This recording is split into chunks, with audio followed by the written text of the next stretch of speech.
네, 오늘 말씀은 에스겔 12장 1절에서 16절 말씀인데요. 어, 에스겔이 지금 2차 포로로 바벨론에 끌려가가지고 환상을 보고 예루살렘에 있는 사람들에게 예언을 하기도 하고 그 모습을 연기도 하는데, 사실 하는 거는 어, 여기 바벨론 그, 그 강가에서 이제 연기를 하게 되죠. 그렇지만 어, 이 내용으로 깊이 들어가면 이스라엘 안에 들어가 있는 것처럼 이렇게 읽혀집니다. 그래서 오늘 이스라엘 안에서 일어나는 이 이야기는 어, 멸망 그 하나님이 하시고자 하는 말씀은 멸망 뒤에 하나님인 것을 알게 된다는 말씀을 하고 싶은 건데, 내용 자체는 예루살렘 최후의 날입니다.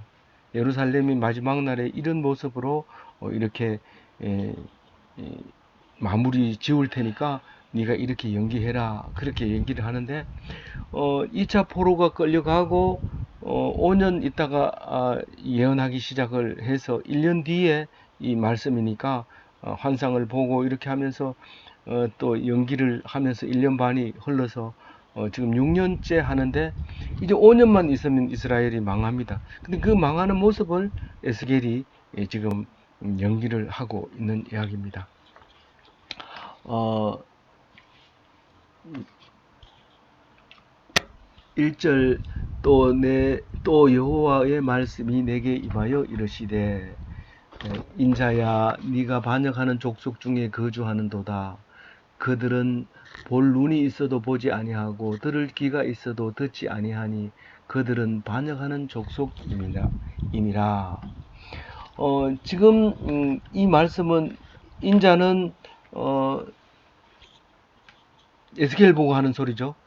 예수님이 구약에서는 인자는 여기밖에 에스겔서밖에 안 나오는데, 음, 예수님이 자기를 인자라고 사람의 아들이라고 얘기할 때 결국은 에스겔의 말씀을 이루려고 온, 성경이 곧 나다 할 때 예수님이 이 모습으로 인자라고 부르게 될 때 에스겔을 이루러 왔다 하는 모습으로 읽으면 되죠. 다시 말해서 에스겔이 예수님의 예표였던 거죠.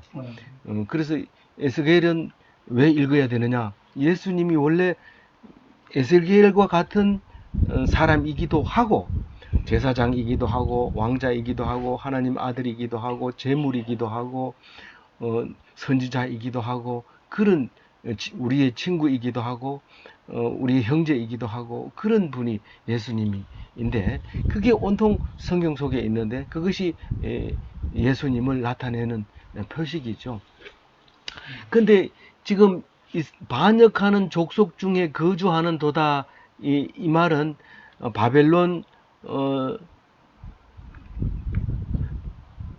그랄 강가에서 어, 이스라엘에서부터 1500km 떨어진 그곳에서 이제 이주를 해서 거기에서 우리가 말하는 포로 수용소에서 지금 살고 있는데, 거기서 그 가운데서 지금 이 그 말씀을 듣고 있는 거죠.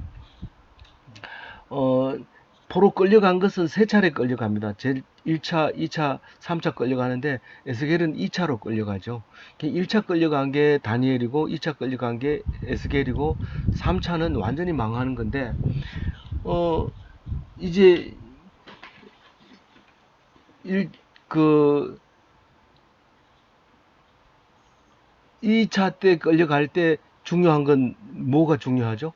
어, 여호야긴이 같이 끌려간다는 겁니다.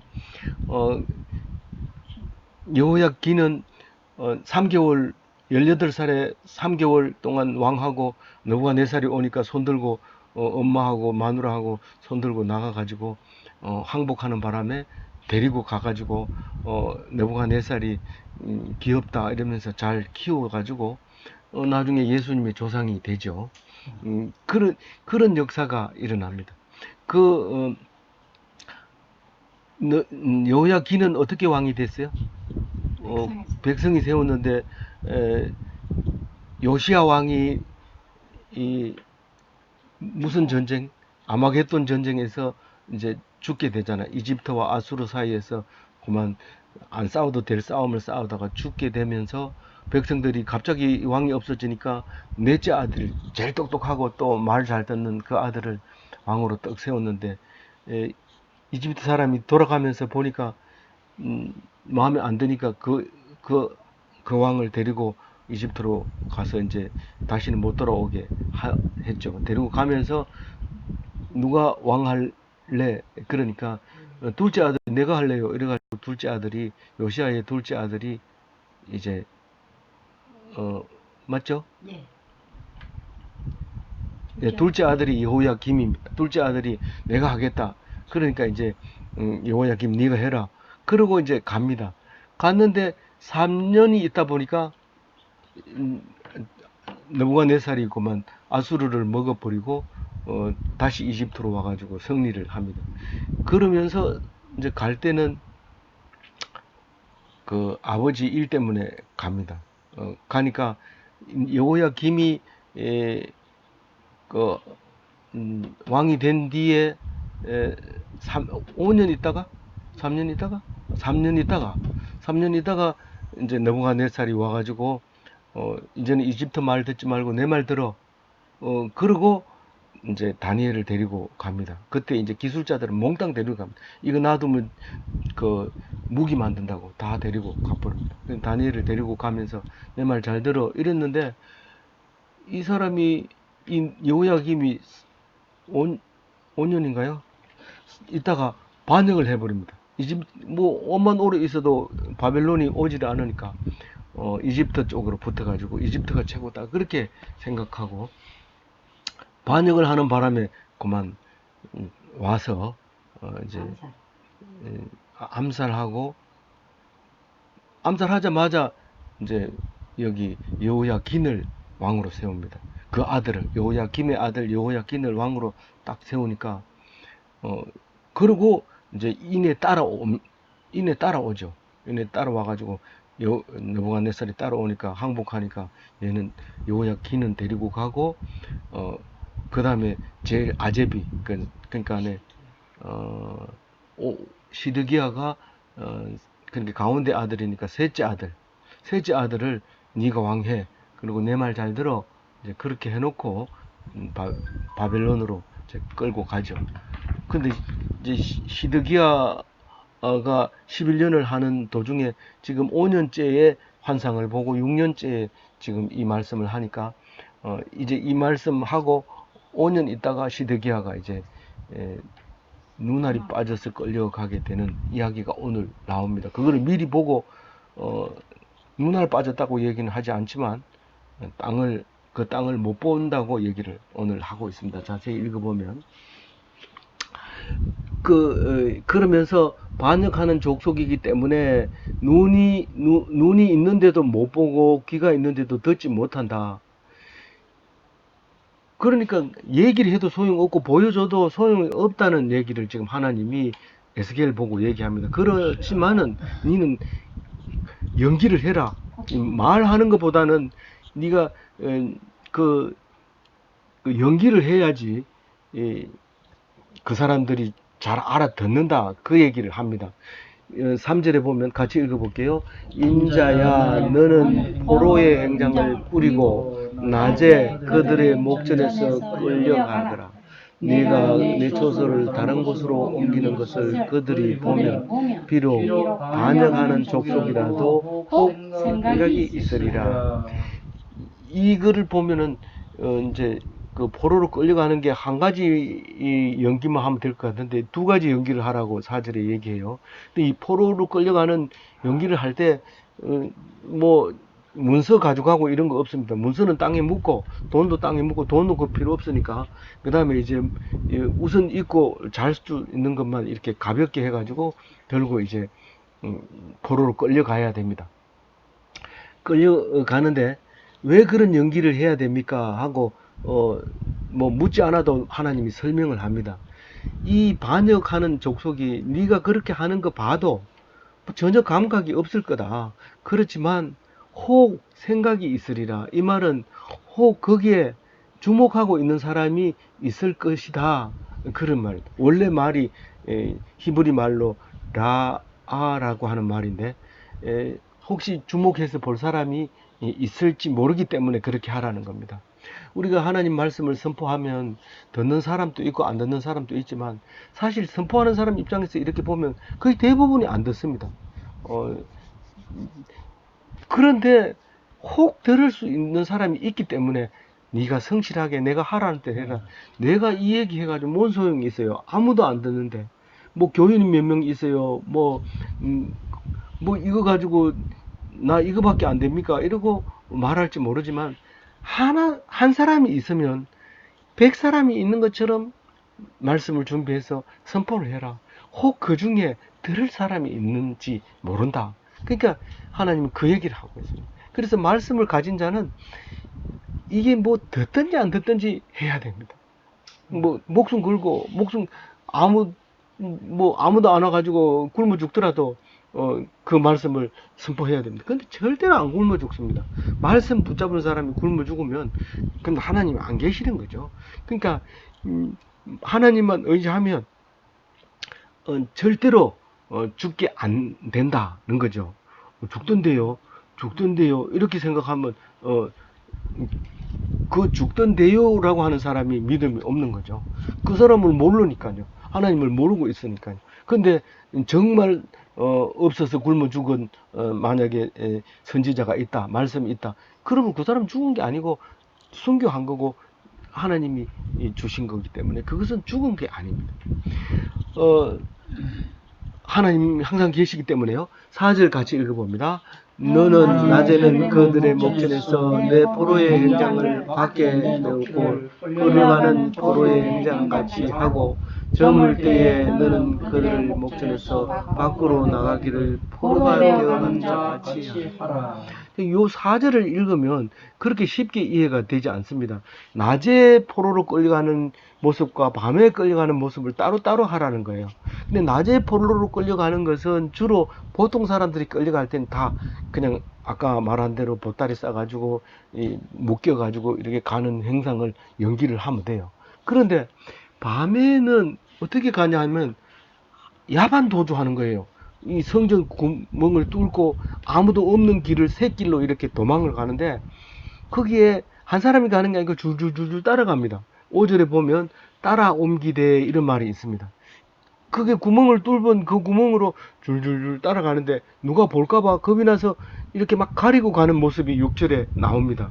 근데 이 모습이 바로 마지막 왕 시드기야가 밤에 야반 도주하다가 붙들려가지고 이제 코가 끼가지고 눈이 빠진 다음에 끌려가는 모습이 이제 그대로 예언을 하게 되죠. 에스겔이.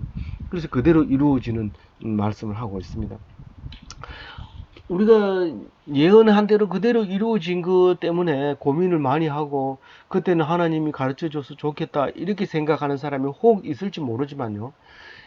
이 성경은 사실은 나중에 쓰여졌는데 처음에 에스겔에게 이미 성령이 임해서 이런 말 저런 말을 다 했는데 그 중에서 이 말씀이 이루어졌는데 그 말씀을 그때 했다고 하는 것을 기록한 것이기 때문에 틀릴 수가 없어요. 성경이 1.1획도 안 틀리는 것은 확실하게 맞는 거예요. 그러면 거꾸로 얘기해서 그것을 미리 그 전에 예언을 했느냐? 예언은 노스트라다무스가 뭐 몇 년도에 지구가 멸망한다 이런 게 그런 예언하고 하나님의 말씀의 예언은 다른 거예요. 이것은 얼마든지 바뀔 수 있는 예언이기 때문에 이 말씀을 그렇게 읽어야 돼요. 그래서 기원전 2000 그러니까 2500년 전이나 예수님 오기 2000년 전이나 지금이나 똑같아요. 그걸 모르는 사람은 구약에서는 하나님이 직접 얘기해 줬고 신약에서는 예수님이 말씀하시고 또 예수님이 가시고 조금 있다가 성령이 말씀하시고 근데 지금은 말씀하셔도 대답도 없고 지금은 어떻게 해야 될지 캄캄합니다. 그렇게 말하면 안 되는 거예요. 그때나 지금이나 똑같다는 것을 기억하고 이 말씀을 읽어야지 은혜가 되지. 안 그러면 이게 옛날 얘기로 소설로 읽어버리면 안 되는 거죠. 그래서 이제 그 뭐 사람 에스겔 혼자서 뭐 성벽을 구멍을 뚫고 보따리 들고 가면 뒤에 줄줄 따라오고 이걸 연기할 수 없습니다. 근데 예수님이 하나님이 에스겔 보고 그렇게 말했다는 거예요. 그리고 연기하면서 그거를 설명해 줬다는 거예요. 그래서 이게 가능한 거예요. 그 6절을 또 읽어보겠습니다. 6절 읽어봅니다. 강할 때에 그들의 목전에서 어깨에 메고 나가며 얼굴을 가리고 땅을 보지 말지어다. 이는 내가 너를 세워 이스라엘 족속에게 징조가 되게 하리라 하시기로. 그러니까 연기를 하라는 얘기를 하고 있죠. 네가 이렇게 하면 사람들이 그걸 보고 이게 우리가 이렇게 망하는 거 아니냐. 직접적으로 그 시드기야 왕이 도망가다가 바벨론 사람들에게 붙잡힌다. 뭐 이렇게 이제 그 얘기하면 위험하죠. 시드기야 왕이 1500km 떨어졌다 하더라도 사람 보내가지고 죽일 겁니다, 아마. 그러니까 그런 얘기는 못 합니다. 이 모습을 이렇게 보여주면서 앞으로 일어날 일들을 너희들이 생각해내라는 거죠. 우리가 성경 말씀을 보면 내가 오늘 이 사람을 만나야 될지 이 사업을 해야 될지 그렇게 기록하지 않습니다. 그러나 말씀을 읽어보면 그 사업을 해야 되는지 안 해야 되는지 가르쳐 줘요. 말씀 속에서. 이미 예언하고 해야 된다 말아야 된다 얘기를 다 해놨는데도 성경은 안 보고 그 사업을 해야 됩니까? 내가 캄보디아로 가야 됩니까? 베트남으로 가야 됩니까? 하고 길게는 3년을 기도했는데 하나님 대답 안 합니다. 3년 뒤에 가가지고 겨우 답을 얻은 게 하나님이 거기에 대해서 관심이 없으시대. 그러면서 오직 네가 선교할 마음이 있느냐 그것만 물어보시더라. 그래가지고 3년 만에 큰 결심을 하고 베트남으로 가신 분이 있습니다. 그렇게 한 것처럼 우리는 하나님의 뜻을 그렇게 직접적으로 얘기하는 게 아니라 하나님의 뜻만 가르쳐주면 나머지 부분은 자기가 결정하는 거예요. 그럼 자기가 결정한 거지 하나님 결정한 겁니까? 다윗은 자기가 한 모든 것이 하나님이 했다고 얘기해요. 왜냐하면 다른 사람을 전부 하나님이 만들었다고 믿었기 때문에 자기 또한 하나님이 만들었다고 말하고 있는 거예요. 그래서 자기를 때리면 하나님, 하나님을 대적하는 놈을 그냥 둘 겁니까? 다윗은 한결같이 그런 식으로 기도했어요. 하나님한테 이르는 것이 하나님한테 공격한다고 얘기를 했어요. 하나님과 나와의 사이에는 틈이 없어요. 그래서 나를 때리면 그건 하나님 때리는 거예요. 그렇게 기도했던 다윗을 기억하면서 이 사람이 이 연기를 할 때 직접적으로 안 하지만 너무도 멸망할 때하고 똑같이 하고 있는 거죠. 그래서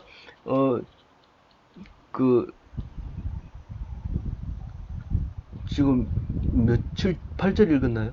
몇 절? 6절 읽었어요. 6절 읽었는데 거기서 캄캄할 때 사람들이 캄캄하지만 사람들 보는데 해야지 진짜로 야반 도주하면 아무도 못 보기 때문에 안 되잖아요. 그러니까 대충 어스름하고 밤에 될 때 이제 사람들 보이도록 해가지고 구멍을 뚫어 가지고 턴을 뭐 이게 벽이 없죠. 벽이 없지만 벽을 만들어 놓고 거기 이제 자기가 구멍을 뚫은 것처럼 해서 이렇게 나가는데 실제로 예레미야서에 보면 도망갈 때는 그 새길로 도망갑니다. 그 성벽과 성벽 사이에 아무도 안 다니는 그 벽을 걸로 들어가려면 벽을 깨야 되죠. 그지만 걸로 들어가서 새길로 해서 도망을 가다가 저기 광야길에서 붙잡혀서 이제 와서 느부갓네살이 이제 아들을 죽이고 마지막 왕의 누나를 뺍니다. 그런데 이제 어깨 메고 얼굴을 가립니다. 왜 얼굴을 가릴까? 여기서는 땅을 보지 말고 얼굴을 가지고 땅을 보지 말라고 그러는데 땅을 안 보고는 갈 수가 없어요. 암만 밤이라도 봐야 돼. 깜깜해도 땅을 봐야 돼요. 근데 여기서는 이게 앞만 보고 가라. 뒤로 돌아보지 마라. 지금 어떤 면에서 보면 완전히 창피한 상태로 누가 볼까봐 겁이 나서 남과 눈이 마주치지 말고 네가 누군지 모르게 가라. 실제로 왕이 그 변장을 해서 글로 빠져나갑니다. 그렇게 이제 말하고 있는 겁니다. 그리고 7절에 내가 그 명령대로 행하여 낮에 나의 행장을 끌려가는 포로의 행장같이 내놓고 저물 때는 내 손으로 성벽을 뚫고 캄캄할 때 행장을 내다가 그들의 목전에서 어깨를 메고 나가니라. 캄캄할 때 이 구멍을 뚫고 나가는 모습을 여러 번 했는지 하루 저녁만 했는지 그거는 안 나오지만 이를 그 사람들에게 보여준 거예요.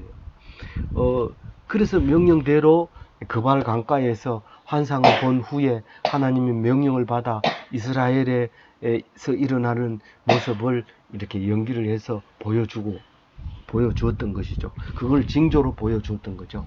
근데 8절에 보면 이튿날 아침에 여호와의 말씀이 또 내게 임하여 이르시되, 그 연기를 하고 그 다음날 아침에 하나님이 말씀이 얘기를 하는데, 이건 뭐 순서대로 정말 이 순서대로 했을까요? 그거는 알 수 없어요. 동시에 얘기했는데 성경을 한꺼번에 쓸 수가 없잖아요. 3차원으로 쓸 수가, 평면에다가 글씨를 써야 되니까 순서대로 쓰다 보니까 이게 이제 뒤에 이야기가 나오는데, 왜 네가 이런 짓을 하느냐?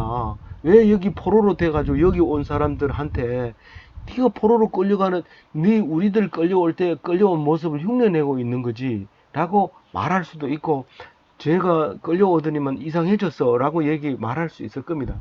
그런데 그런 얘기를 이미 예측하고 하나님이 에스겔 보고 말하는 거죠. 네 지금 뭐 하냐? 라고 말하지 않더냐? 이렇게 물어봅니다. 그렇죠?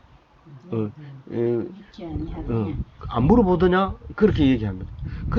그러면 네가 뭐라고 대답했냐 하면, 너는 그들에게 말하기를, 주 여호와의 말씀에, 파란 글씨 읽어봅니다.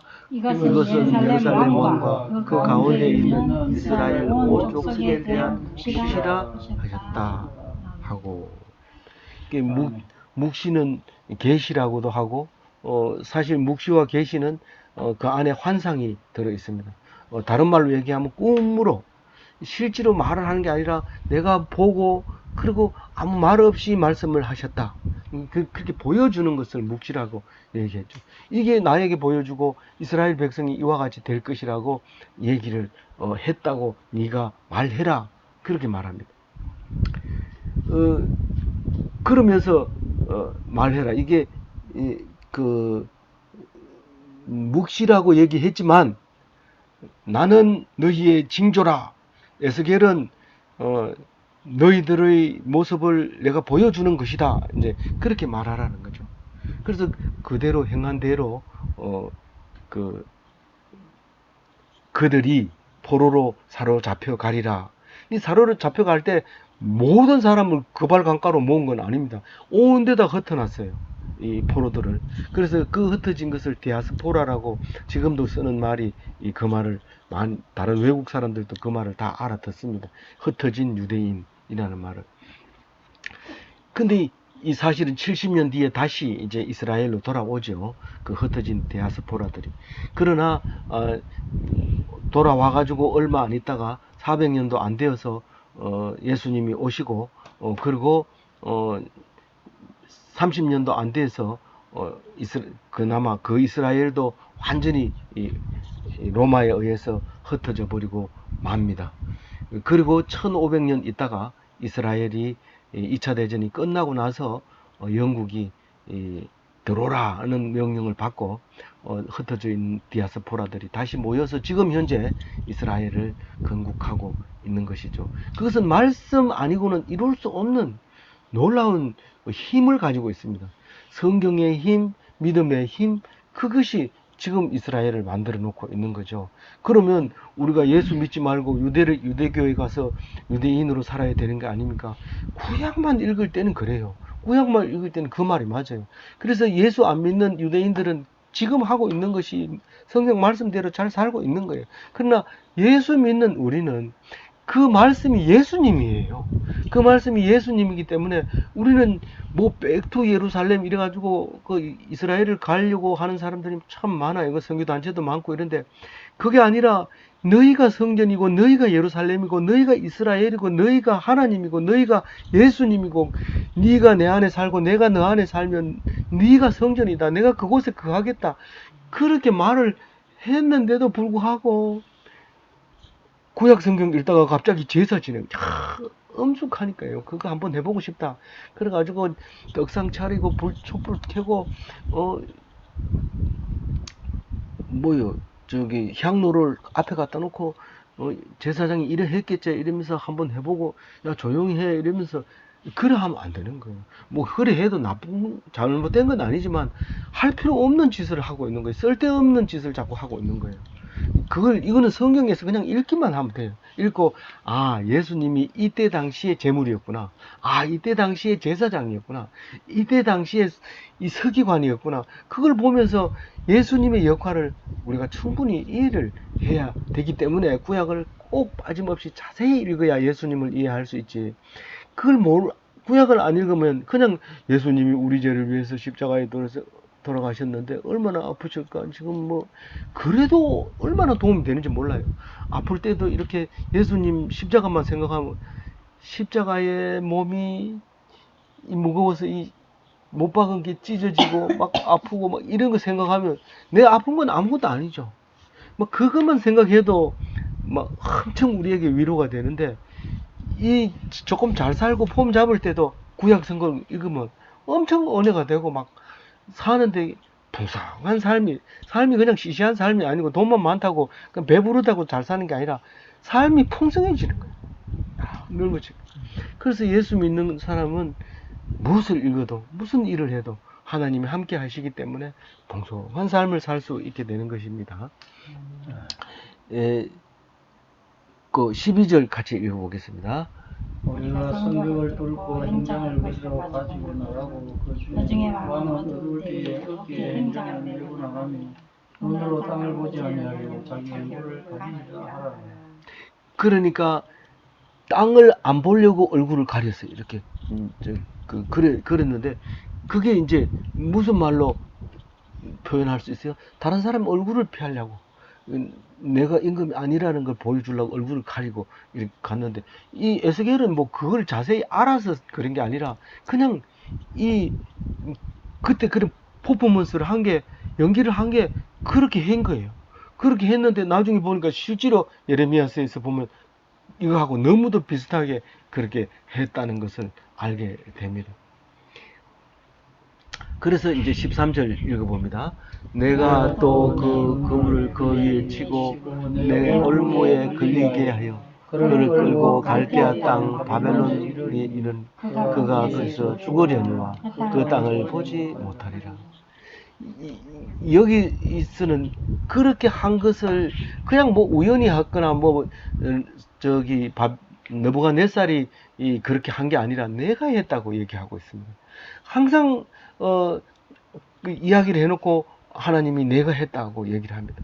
그래서 모든 일을 내가 했다 하나님이 그렇게 말하는 게 성경입니다. 그래서 그물을 이렇게 새 잡을 때 그물을 쳐놓으면 새가 그물을 눈에 잘 안 보이고 그냥 턱 앉아버리면 발이 그게 그물에 걸려가지고 못 날아갑니다. 그래서 그를 잡아 버리죠. 우리 한국에서 그물로 새 잡을 때는 위에서 덮쳐가지고 새를 잡지만 이때 그물은 아주 눈에 안 보이는 가는 거미줄 같은 그물을 이렇게 덤불에 쳐놓으면 새가 거기 날아가지고 앉아서 못 빠져나가요. 그거를 그런 식으로 잡고 올무로 걸려서 잡고 그래서 너희들 꼼짝없이 선택의 여지 없이 끌려간다는 얘기가 올무라는 얘기입니다. 그물을 쳐서 잡았다는 뜻입니다. 너희들은 빠져나갈 구멍 없다. 그대로 끌려갈 것이다. 그래서 바벨론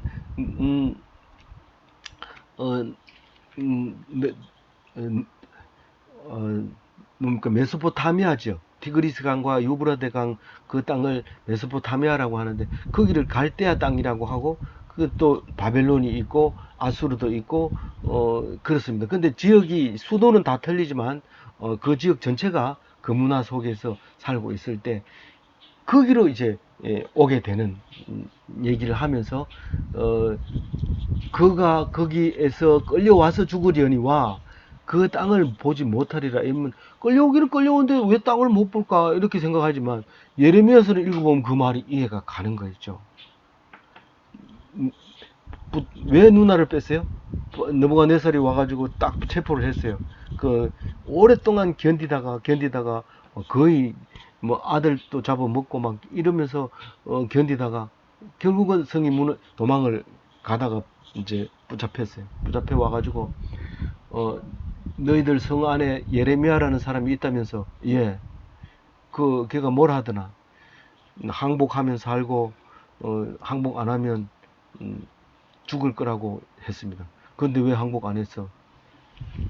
백성들이 자기를 돌로 칠까봐 겁이 나서 안 했는 거예요.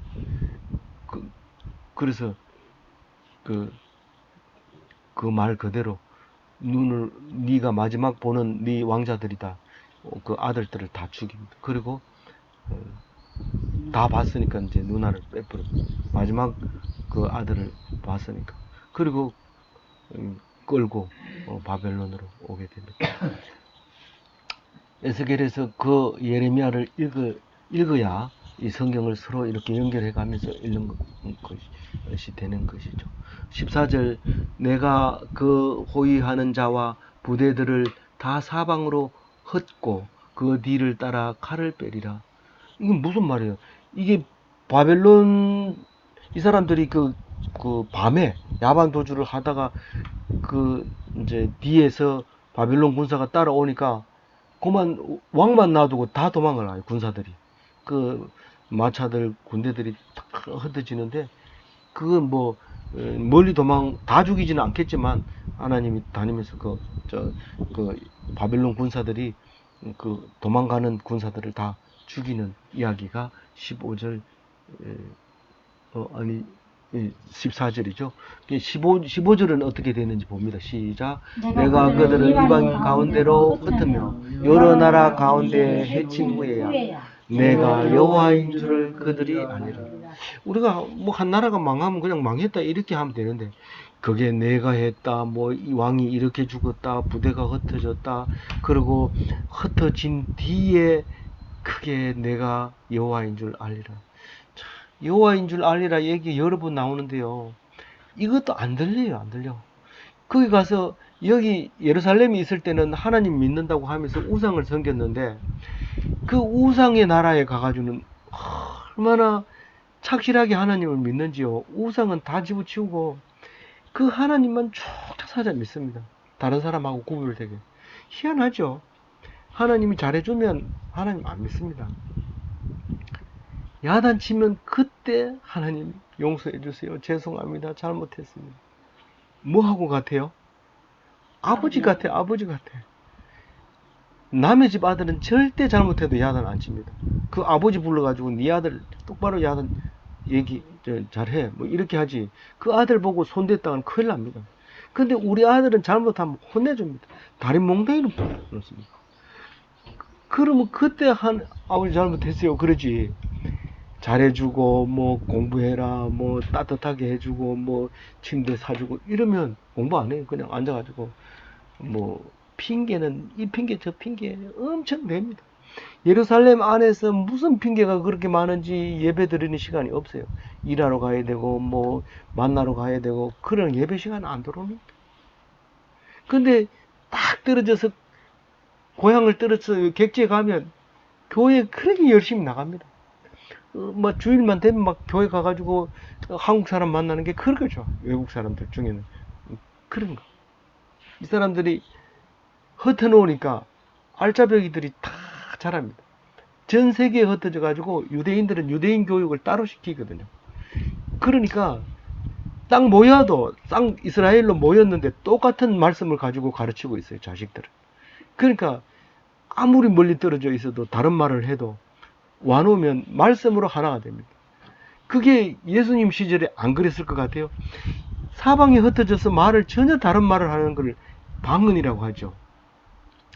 오순절날 방언을 하는 사람들이 모였는데 전부 지각각으로 온 나라 말을 하는데 성령이 그것이 한 사람이 하는 말같이 들리는 거예요. 너무 뜨거워지는 거예요. 그런 경험을 하게 되는 거예요. 그 놀라운 일이에요. 우리는 하나님 성전 안에 있으면 은혜를 받고 뜨거워야 되는데 엉뚱한 짓을 하고 있는 것을 보면서 우리는 참 못됐다. 이 에스겔서를 안 읽었으면 나를 모를 뻔했다. 그렇게 말하게 되는 거죠. 오늘 제가 중심 말씀으로는 그 16절을 잡았는데 마지막 같이 읽어보고 마치도록 하겠습니다. 그러나 내가 그 주님의 사람을 남겨 칼과 기근과 전염병에서 벗어나게 하여 그들이 이런 이방 가운데서 자기의 모든 가정한 일을 자백하게 하니 내가 여호와인 줄 알게 하리라. 이거 겉으로 보면 뭐 그거 가가지고 뭐 이제 성전 차려놓고 그 맨날 모이고 이런 것처럼 보이지만 그게 아니고 가정한 일을 자백하는 겁니다. 그리고 다른 거 안 해요. 그 가정한 일을 자백하는 것밖에 안 해요. 그러면 우리가 교회 나오는 게 뭐 헌금하고 봉사하고 그것 때문에 교회 나오는 게 아니라 교회 나와서 내가 죄가 있습니다라고 자백하는 거 말고 안 합니다. 교회 안 나오면 그 자백을 할 수가 없어요. 말씀이 없기 때문에 말씀이 없는 곳에서는 자백할 게 없어요. 근데 성경을 보면 아이고 내가 죄인이구나, 내가 못했구나, 하나님께 그랬구나 하는 것을 말하게 된다는 거예요. 여기서 가정한 일이라는 게 뭐냐면요, 우리가 보통 이야기하다가 가정스럽게 얘기하지 마라, 이 말은 무슨 말이에요? 핑계 대는 게 가정한 거예요. 뭐 주일날 무슨 일이 그렇게 많은지 주일날 자꾸 빠지고, 예배 시간 뭐 일이 그래 많은지 맨날 지각하고, 이런 게 이제 뭐 죄송합니다. 그게 가정한 거예요. 여기 성경에서는 그런 얘기를 하는 거예요. 이게 이 사람들이 어떻게 했냐면 성전 안에서도 하나님을 믿는 척하고, 하나님 있긴 뭐가 있어, 야 소 큰 거 잡아, 그래서 오늘 내가 막 돈 많이 벌어서 소 오늘 요번에, 전에는 양밖에 못 잡았는데 송아지 잡다가 이제는 황소 잡았어, 뭐 이렇게 이야기하는 거, 그게 가정한 거예요. 하나님이 없어요. 그 안에 없어요. 내가 그거 소 잡으라고 레위기에 나와 있는 이유는 죄가 생각나게 하라고 글을 했는데, 죄는 생각 안 하고 사람을 보고 내가 큰 소 잡아서 뭐 몇 명 먹어서 뭐 이런 얘기만 자꾸 하고 있는 거예요. 그게 가정한 거라고요. 가정한 거. 그걸 자백한 거. 내가 하나님 없이 내 멋대로 했습니다. 내 공로를 세우려고 했습니다. 내가 기득권만 강조하고 내가 교회에서 최고라고만 생각했습니다. 이렇게 행해. 그래서 요한 1세에 이런 얘기를 합니다. 같이 읽어볼게요. 오른쪽에 있습니다. 작은 글씨로. 우리가 우리 죄를 자백하면 그는 미쁘시고 의로우사 우리 죄를 사하시며 우리를 모든 불의에서 깨끗게 하실 것이요. 미쁘시다는 말은 잘 안 쓰는 말인데, 네, 믿을 만한 신실한 그런 말이죠. 하나님은 무조건 사해 주실까요? 우리 죄를 무조건 사해 줘요. 처음부터요. 처음부터 십계명을 만드는 순간부터 우리가 그 죄를 어기면 사해 줍니다. 그래서 그 죄를 사해 주려고 십계명 위에 앉아서 이름을 속죄소라고 하냐. 죄를 속해 주려고. 그리고 은혜를 베푼다고 해가지고 시언자라고도 하잖아요. 은혜를 베푼다. 거기서 안식일 안 지켰다고 죽인 일이 한 번도 없었어요. 그래서 사람은 그게 못 믿어가지고 대제사장이 지성소에 들어갈 때는 방울을 달고 들어가고, 방울 소리가 안 나면 죽었다고 하라고 방울을 달고 들어가고, 발목에다가 끈을 매가지고 혹시 죽으면 밖에서 끄집어내려고 그렇게 했던, 그게 불신의 표시죠. 사실은 하나님은 우리가 죄를 지은 거 제사하러 죄 용서 받으려고 대제사장이 1년에 한 번 들어가는 그거를 용서를 만약 못 받으면 어떻게 되나? 제사장이 죽습니다. 대제사장이. 그렇기 때문에 그걸 끈을 매는 사람이나 대제사장이나 믿음이 없는 상태로 갑니다. 믿음이 없어도 용서해줘요. 믿음이 없어도. 그 끈을 맸는데 한 번도 죽은 사건이 없었던 거예요. 그래도 용서해 주는데 우리는 죽는다고 했으니까 죽을까봐 벌벌 떠고 있는데 안 죽습니다. 하나님 끝까지 용서해주고, 그걸 뭐라고 말한다고요? 미쁘시다고 말하는 거예요. 그래서 그 미쁘신 것은 죄를 자백한, 믿기만 하면 자백해주지만 안 믿으면 어떻게 돼요? 안 믿으면 어떻게 돼요? 내가 뭔 죄가 있어 이렇게 말하면요, 마지막 날 심판이 오는 거예요. 그 심판 날이 온다는데 겁난다. 겁내지 마세요. 죄를 자백했으면 살려주지만 죄가 없는데 오겠나 이렇게 하는 거죠. 죄가 없는데 오겠나 이 사람은 심판을 받는 거고, 죄를 자백했지만 혹시 자백 못한 게 내 기억으로는 기억 잘 안 나기 때문에 못했는 게 있으면 어떡하지? 그런 건 용서해 줍니다. 그건 걱정하지 마. 그 죄를 자백 안 한 자 언제 오겠냐 이 사람한테만 심판이 반드시 있다는 거를, 그걸 누구한테 얘기해요? 안 믿는 사람한테 얘기해야지. 우리 믿는 사람한테 왜 자꾸 얘기해가지고 공포를 분위기를 만들어요? 그렇게 말을 하지만 너희들도 떠내려갈 수 있다. 그러니까 안식이 들기 전까지는 떠내려갈 수 있기 때문에 이 말을 들으라는 거죠. 무슨 말이냐면, 맨날 지각하는 학생은 지각하면 안 된다, 점수 못 받는다, 학점 못 받는다 이 말을 못 들어요. 출석한 학생만 알아요. 출석한 학생만, 야 결석 몇 번 하면 성적 안 나온대. 그 친구가 그래도 지각을 하더라도 친구만 있으면 살아요. 그 친구가 전해주는 그 복음을 듣고 다시는 결석 안 하고 지각 안 하고 나오면 학점을 받지만, 그 친구도 없고 지각하면 괜찮은 줄 알고 맨날 지각하다가 점수가 안 나오는 거예요. 근데 잔소리 많아요. 뭐 수업은 안 하고 뭐 결석하면 점수 안 나온다, 지각하면 안 나온다. 듣기 싫어요. 근데 듣고 니들이 얘기해라. 그 불쌍한 아이한테 얘기해서 구원 받도록 네가 말을 좀 해주라는 얘기인데, 내만 안 하면 되겠지 이렇게 생각하는 거죠. 그래서 우리에게 혹 그 말을 듣고 그 아이한테 말할 사람이 있을까 하고, 교수는 지각 안 하고 열심히 나온 아들한테 지각하면 안 됩니다. 앞으로 지각 혹시라도 하게 되면 안 됩니다. 그렇게 얘기를 해주죠. 겁내지 마세요. 마지막 날 벌벌 떨고 언제 오겠나 이렇게 하지 말고, 주 예수여 어서 오십시오. 날 구원하여 주시옵소서. 그렇게 기도해야 됩니다. 그래서 복받는 기독교인으로, 멋진 아멘. 기독교인으로 사시는 오늘 하루 되시기 바랍니다. 아멘. 제가 기도하겠습니다. 하나님 아버지 감사합니다. 오늘 에스겔서를 통해서 우리의 신앙을 점검하게 하시고 우리의 마음을 열어보게 하시고 우리의 이 죄성을 밝히 드러내 주시니 감사합니다. 오늘 말씀 붙잡고 더 풍성한 삶을 살도록 주님 인도하여 주옵소서. 아멘. 감사하옵고 우리 주 예수 그리스도 이름으로 기도 올리옵나이다.